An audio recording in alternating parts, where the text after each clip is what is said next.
जो लोग चुनाव हार गए हैं उनको भी अपनी ओर से बधाई दे रहे हैं। लोकतंत्र है, चुनाव में हार जीत लगा रहता है। दोस्तों बहुत बहुत स्वागत करता हूं आप सभी का। आज पहली बार ईवीएम की सही मायने में जीत हुई है। आज ईवीएम की जीत के साथ ही बीजेपी की शर्मनाक हार भी हो गई है। आखिर ऐसा चमत्कार कैसे हो गया?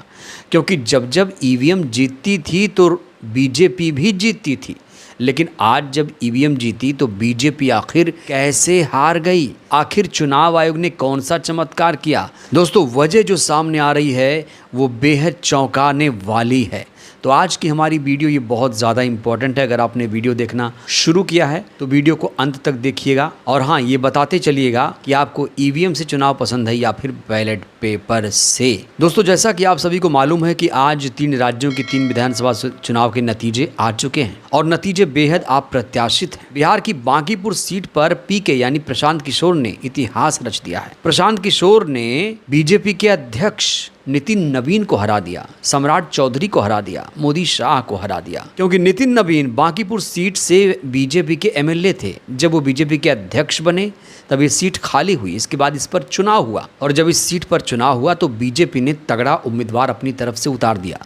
लेकिन आज बीजेपी की जिस तरीके से बांकीपुर सीट पर हार हुई है, बीजेपी कहा जा रहा है वो हार पचा नहीं पा रही है। वहीं अगर मैं मध्य प्रदेश की दतिया सीट की बात करूं तो दतिया में कांग्रेस पार्टी ने जीत दर्ज कर ली है और यहां पर भी बीजेपी की करारी हार हो गई है। तो 3 सीटों में से 2 सीटें बीजेपी हार गई। बड़ा सवाल, बीजेपी हार गई या फिर चुनाव आयोग ने बीजेपी को हरवा दिया? आखिर इसके पीछे क्या कारण है कि बीजेपी छोटे मोटे चुनाव हार जाती है? बीजेपी आखिर सिर्फ सत्ता बदलने वाला चुनाव क्यों जीतती है? दोस्तों ये सवाल आज की डेट में बहुत ज़्यादा महत्वपूर्ण हो जाता है। दोस्तों जब से ईवीएम आया है तब से ईवीएम की निष्पक्षता पर सवाल खड़े होते हैं। कहा जाता है कि जब भी चुनाव ईवीएम से होता है तो उसमें छेड़छाड़ होती है, उसमें टेम्परिंग हो जाती है, गड़बड़ी कर दी जाती है।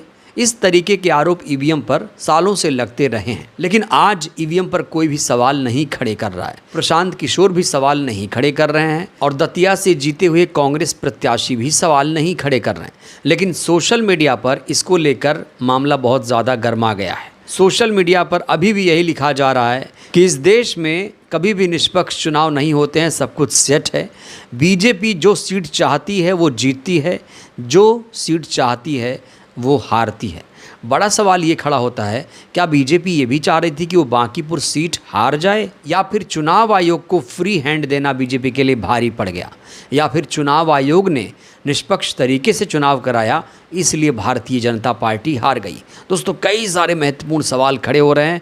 इस बीच सोशल मीडिया पर यही लिखा जा रहा है कि सत्ता बदलने वाला चुनाव बीजेपी जीत जाती है, बाकी सब तो हारती है, चाहे बांकीपुर सीट हो या फिर दतिया सीट हो। लोग तो यहाँ तक कह रहे हैं कि बीजेपी का यही तो असली खेल है।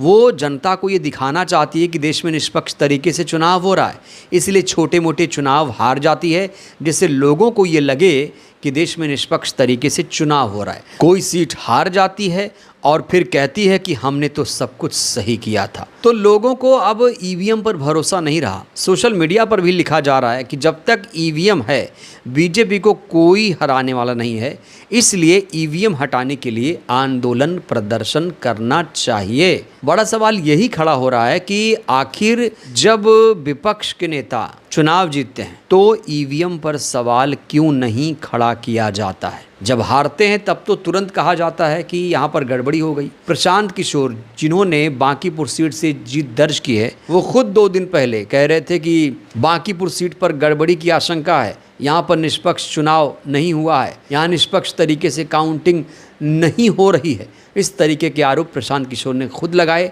लेकिन आज जब प्रशांत किशोर ने बांकीपुर सीट पर जीत दर्ज की तो उन्होंने ईवीएम के बारे में कोई भी सवाल नहीं किया। तो दोस्तों यहाँ पर 2 बड़े महत्वपूर्ण सवाल ये खड़े हो रहे हैं, क्या इस बार बीजेपी ने चुनाव आयोग को फ्री हैंड दिया था, या फिर बीजेपी ये चाहती थी कि वो ये सीट हार जाए। और बड़ा सवाल ये भी, बीजेपी आखिर क्यों चाहेगी कि वो कोई सीट हार जाए। हालांकि एक्सपर्ट जानकार ये कह रहे हैं कि इस बार उपचुनाव में चुनाव आयोग ने कोई भी धांधली नहीं होने दी। चुनाव आयोग को चूंकि कोई गाइडलाइन नहीं दी गई थी, कोई दिशा निर्देश नहीं दिया गया था सरकार की तरफ से कि क्या करना है, कैसे करना है, इसलिए बीजेपी ये चुनाव हार गई। और कहा जा रहा है अगर ईवीएम से ही चुनाव हो और निष्पक्ष तरीके से चुनाव हो, कोई दिशा निर्देश सरकारों की तरफ से ना दिया जाए, चुनाव आयोग को फ्री हैंड दे दिया जाए, तो फिर ईवीएम से भी निष्पक्ष चुनाव हो सकते हैं। लेकिन अक्सर ईवीएम की विश्वसनीयता, चुनाव आयोग की विश्वसनीयता पर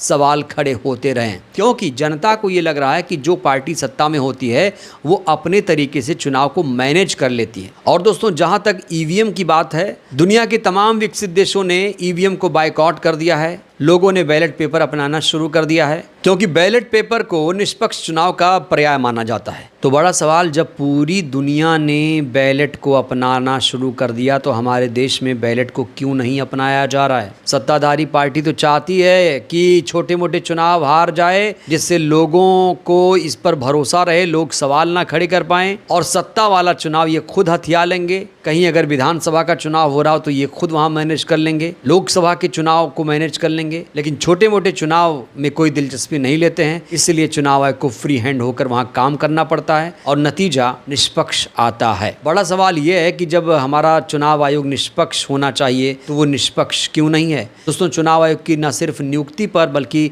निष्पक्षता पर भी सवाल खड़े होते रहे हैं, क्योंकि मोदी सरकार ने चुनाव आयोग की नियुक्ति वाला जो कानून था वो बदल दिया है। अब मोदी सरकार जिसे चाहती है उसे चुनाव आयोग बना सकती है, ऐसा कानून लेकर आई है। हालांकि मामला देश की सबसे बड़ी अदालत सुप्रीम कोर्ट में भी पहुंच चुका है। अब देखना होगा सुप्रीम कोर्ट उस कानून को रद्द करता है या फिर नहीं करता है। बहरहाल अभी ईवीएम की निष्पक्षता पर सवाल खड़े हो रहे हैं।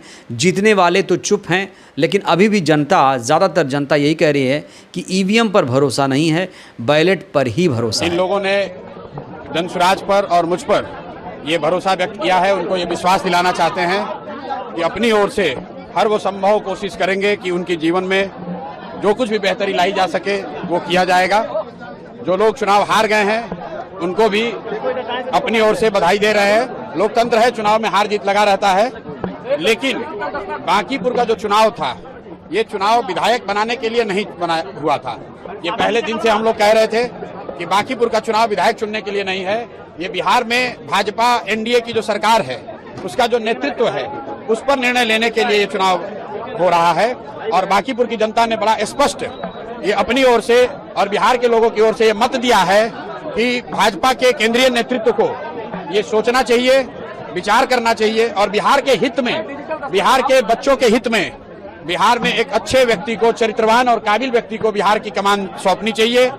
बिहार में हर हालत में शिक्षा हो, रोजगार हो, पलायन रुके, यही संदेश मैं इस जीत में देखता हूं। बिहार के लोग मोदी जी से, अमित शाह जी से, भाजपा के नेतृत्व से ये अपेक्षा कर रखते हैं कि आपको, एनडीए को, भाजपा को जो इतनी बड़ी जीत नवंबर में दी गई है उसके बाद आपकी ये जिम्मेवारी है कि बिहार में ध्वस्त हुई शिक्षा व्यवस्था को सुधारा जाए, बिहार के बच्चों के लिए रोजगार हो और हम लोग के बच्चों को 10-15 हजार रुपए के रोजी रोजगार के लिए बाहर न जाना पड़े। मोदी जी गुजरात की जितनी चिंता करते हैं, बांकीपुर की जनता ने जो अभी तक मोदी जी के ही वोटर रहे हैं, भाजपा के वोटर रहे हैं, कहीं ना कहीं उन्होंने अपने मत के जरिए मोदी जी को ये संदेश दिया है कि हम लोगों ने भी आपको बनाने में कंधा लगाया है। अगर गुजरात से 25 एमपी जीत कर गए हैं तो बिहार से भी 30 से ज्यादा एमपी एनडीए के जीत कर गए हैं। अगर आप गुजरात की चिंता करते हैं तो ये समय आ गया है कि बिहार के लोगों की भी चिंता कीजिए।